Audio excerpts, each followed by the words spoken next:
Hello guys, good morning again. So for today's video guys, tayo ay gagawa ng skinless longganisa. Tuturuan ko po kayo kung paano gumawa ng homemade skinless longganisa. Sa panahon po ngayon, dapat po tayo ay maging maingat sa ating kalusugan. Kaya gumawa na lang po tayo ng ating pang-ulam sa ating mga chikiting, sa ating mga anak. Gumawa na lang po tayo kasi mas sigurado po natin na pure ang ating karne, malinis, walang taba, talagang malaman, at saka pag tayo po ay gumawa, tayo ay bibili ng yung gayat ng karne tapos saka natin igigilin. So 100% po na maganda ang ating karne na gagawing skinless longganisa. Tuturuan ko po kayo ngayon kung paano gumawa ng homemade skinless longganisa. Pwede din po ninyong ibenta, pwede din pong pang-ulam ng inyong mga estudyante, ng inyong mga anak, apo.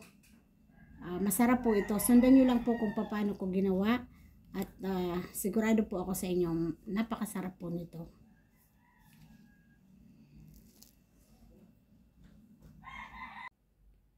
Ito po ang ating mga ingredients sa ating skinless longganisa. Mayroon po tayong kalahating kilong karne. Ito po ay pure na laman. Bumili po ako ng kalahating kilong laman, tapos pinagiling ko po. Tapos ating hinugasan ng mabuti dito sa ating bahay. Yan. Sigurado po 100% ay purong baboy ang ating skinless longganisa. Ito po ang ating mga ingredient. Meron po tayong ito po bawang. Halo-halian lang po natin. Ito po yung asin. Ito po yung soy sauce o toyo. Ito po yung ating paminta.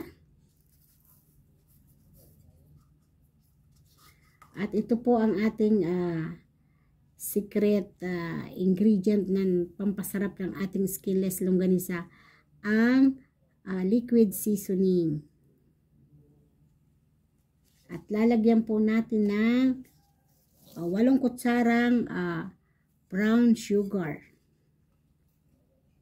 At lalagyan po pa natin ng 2 kutsarang cornstarch para po medyo malapot ang ating skinless longganisa. At ito po ay 2 kutsarang paprika. Paprika po. Then mix it well. I-mix lang po natin ng mabuti para po lahat ng karne ay ma-coat lahat ang karne ng ating mga ingredient. Sigurado po ako sa inyo, 100% masarap po ito. Sundan nyo lang po kung paano ko ginawa ang tamang sukat ng mga ingredient para po masarap ang ating skinless longganisa. Yan. Then, pagkatapos po nitong halo-haluin at maganda na ang ating pagkahalo, lahat na mix, ay i-rest po muna natin ng 30 minutes bago po natin balutin. Kailangan po 30 minutes na nakarest para at least 30 minutes lang.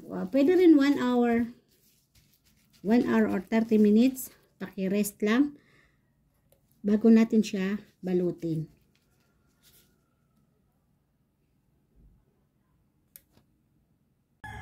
Hello guys, ito na po after 30 minutes na rest.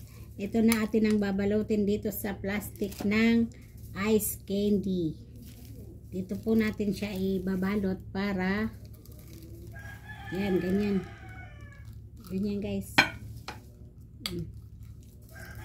Ibabalot natin.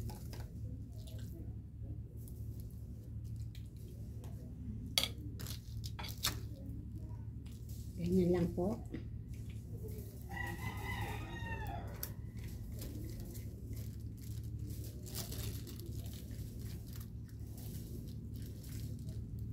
Ganyan lang natin para makapasok siya.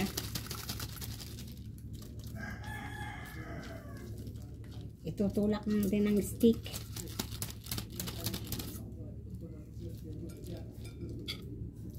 Maliit pa, dagdagan natin. Habaan natin ng kaunti.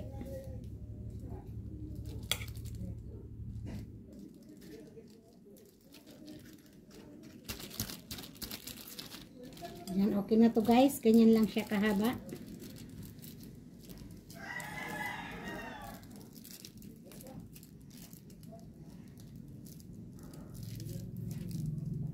Okay na po, ganyan lang kahaba, oh.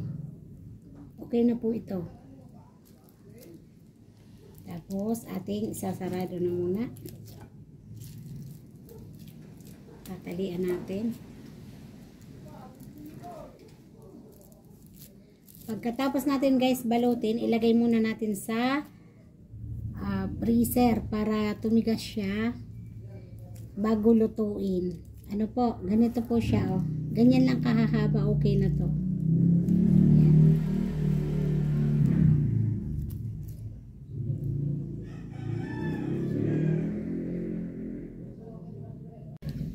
So, ito na po guys ang ating nagawa sa kalahating kilong pork.